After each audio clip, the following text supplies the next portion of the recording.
And now, Channel 3 News at 11. And good evening. Tax-free shopping in Ohio. It could be coming to a store near you, meaning big savings for all of us. Lawmakers are working on making one weekend without a sales tax. Channel 3's Hilary Golston is here now with that story. So Hilary, how close are they to making this happen? Oh my goodness, Chris, they are this close. Senator Kevin Bacon's office, the sponsor, just called me just tonight. Lawmakers from the House and the Senate agreed on a version of this bill. Now it's off to the governor's office for his John Hancock. So just think, the holidays, they're here, Christmas around the corner. But now it's the back to school time that might actually be the holiday. What would you two boys like for Christmas? I'm a razor wheel. As Santa makes his wish list, parents might be wishing for a break at the bank. Especially to get back to school. But I don't need back to school shopping anymore. I need Christmas shopping. Maybe you'll do your Christmas shopping then. Nah, that'll never happen. I'm not that organized. Sorry, Mary, but you've got the right idea. That's when all of us in Ohio might get a holiday, a tax holiday for back to school. That's awesome. The retailers like it to get customers in the door. I mean, they are comparing it to a Black Friday mentality. Things like this dress, as cute as it may be, $89. It's off limits. Clothes have to be up to $75 per item. Instead, try this, something like $29 jeans. School supplies, instructional materials, those can be up to $20 per item as well. But feel free, of course, to shop till you drop. What's this holiday mean? The average family with grade school kids were expected to spend about $689 on back-to-school supplies and clothing in 2012. Just waiving the state sales tax would save up to $38. Our collective wallets would grow $78 million. Yeah, I would definitely take advantage of it. I mean, why not? So you're just like a fashionista or something? Yeah, I try. So if the governor signs the bill into law August 7th, 8th, and 9th, those are the magic dates you want to look out for. No state or county sales tax on clothes and school supplies. Those 3 days next year. And some would say it's about time. 18 states already have the holiday, Russ and Chris. Love it. Anytime we can save some money, we hope it happens. Yeah. Thanks, Hilary.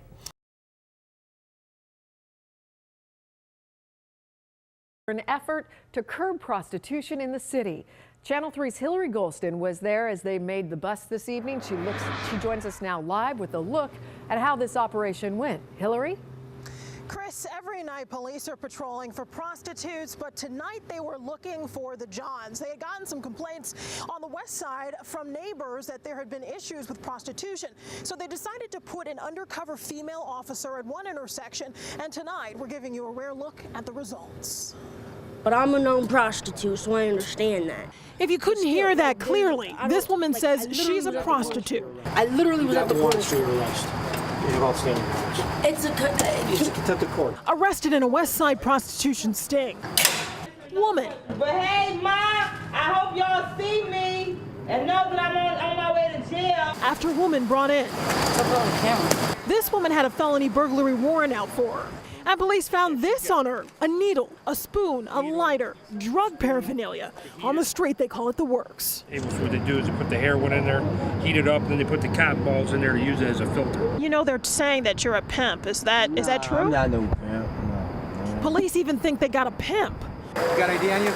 But the point of tonight's operation was the Johns, the men paying for sex. If we don't have the Johns, the prostitutes have no work. Prostitution Commander Thomas Stacco says is connected to drugs, as we saw tonight, and other illegal activities, things no one wants in their neighborhood.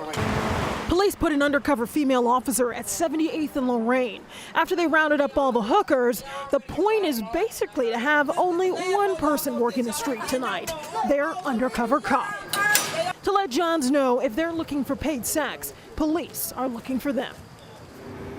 Commander Stacco says across the city there is a sting like this every single week. He says part of the reason he let us in to give you this rare look tonight is because he wants it to be a deterrent for any man out there thinking of paying for sex. We're live in Cleveland. Hilary Golston, Channel 3 News. Okay, Hilary, thanks a lot. Good evening. We are tracking the latest in the investigation into TJ Lane's escape and capture from a Lima prison. And we have team coverage beginning with Channel 3's Hilary Golston. Hilary, we're finding out some authorities had warned the prison about security issues before that escape. That's right, Jimmy. There was a warning, and a big one, that the pot was about to boil over amidst questions about overcrowding and staffing at the prison. The union representing many of the workers behind these walls saying we could soon be in very hot water. We were on a mission to get some answers. I got them on video. Hoping to ask the warden a few questions. You're listening to me trying to talk with the warden at the prison. You're going to have to leave grounds. Okay. Out the end of the roadway, it's all further you're allowed up here. Okay. See ya. TJ Lane climbing a fence with 2 other inmates, captured about 100 yards from the perimeter fence. And this is the fence we're talking about. That is prison property right there. And you can see that fence is probably up to about my waist, something that would probably be very easy to get over. Today, the institution which inspects the prison said they had Lane under special watch at Allen Oakwood, a medium risk facility with higher risk inmates who may have had threats made against them. Inmates have more limited movement based on their security classification. And he had the highest level security grade, but it wasn't enough. Locked all the windows and doors, you know, made sure everybody was in the house.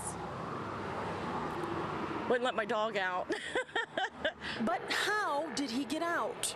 Ma'am, I would like to share some information with you, but at this time I cannot.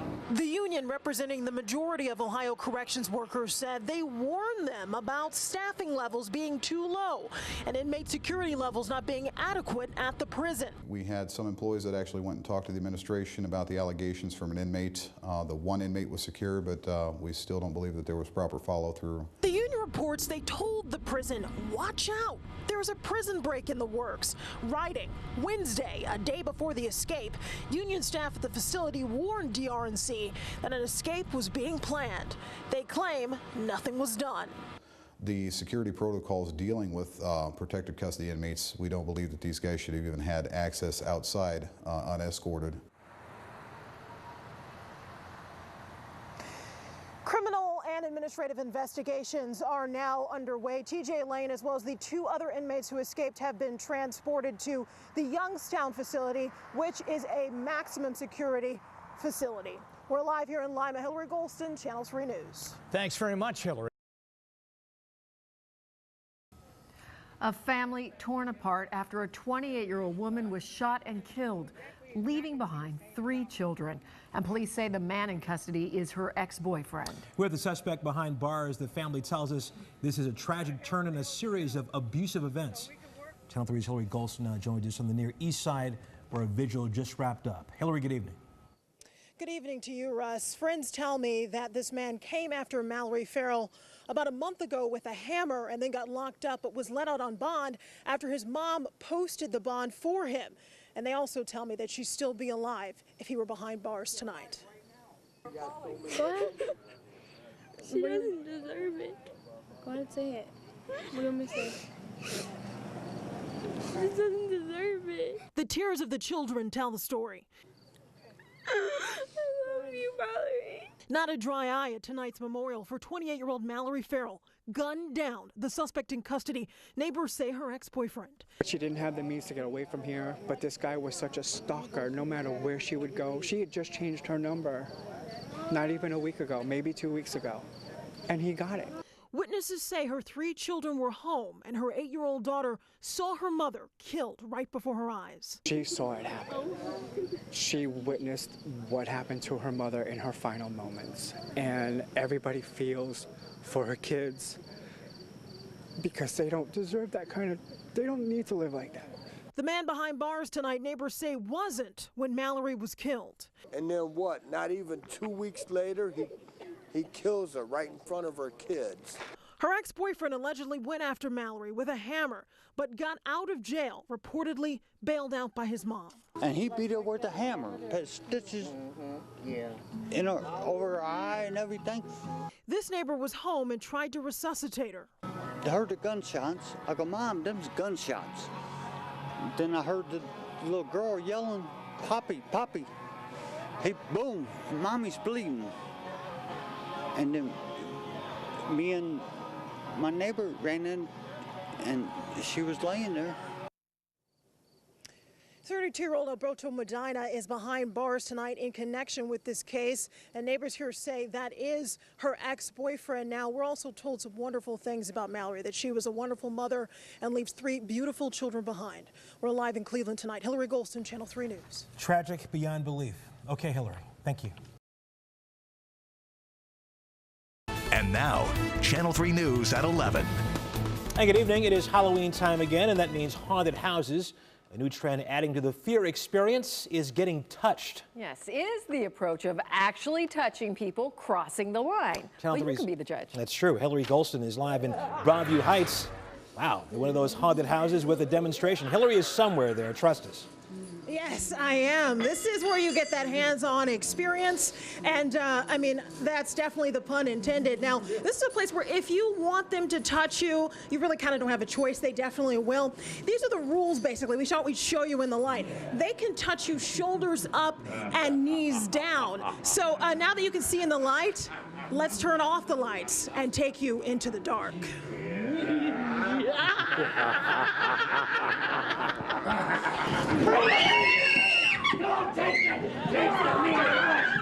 It's your meat. You are on the menu at the Bloodview Haunted House. You know they can touch you in there, don't you? They can touch us? Yeah, see that man with the chainsaw? The thing that makes the Bloodview Haunted House boast it's the best for scare aficionados. He and all the rest of the volunteer actors can touch you. The rule demonstrated here with a ghoulish touch on the head, shoulders up, knees down. If you miss it, the signs are posted when you come in. On their website, they warn you, please be aware that Bloodview is a completely interactive environment. You may be touched. Some parents say it's just too much. What do you think? I don't think it's too much. I think it's all in good fun, and I know the girls had a great time. Even with the rules, for some, the touch is just too much. Like this visitor who went through. My friend got spat on for starters. I hated going through your haunted house. And they admit it's not for everyone. It's not for the faint of heart here because they are in your face. They're nonstop the minute you pull in the parking lot. If your heart can take it, we promise you'll be scared. So we checked in with 7 other haunted houses in the area in Northeast Ohio. We can tell you this is the only one that warns you you may and probably will be touched. This is their 34th year of doing this, and all of the proceeds go to charity. All of these actors you see, they have background checks. If you want more information about how to find the best haunted house for you, head to our website, WKYC.com. A little scared in Broadview Heights tonight. Hilary Golston, Channel 3 News. You're not the only one who's scared, Hilary. A little freaky. We were talking about this in our meeting today. None of us had ever heard of this before. It's fascinating. No, but it's the new trend, and you have the warning. It is definitely creepy. Thank you, Hilary.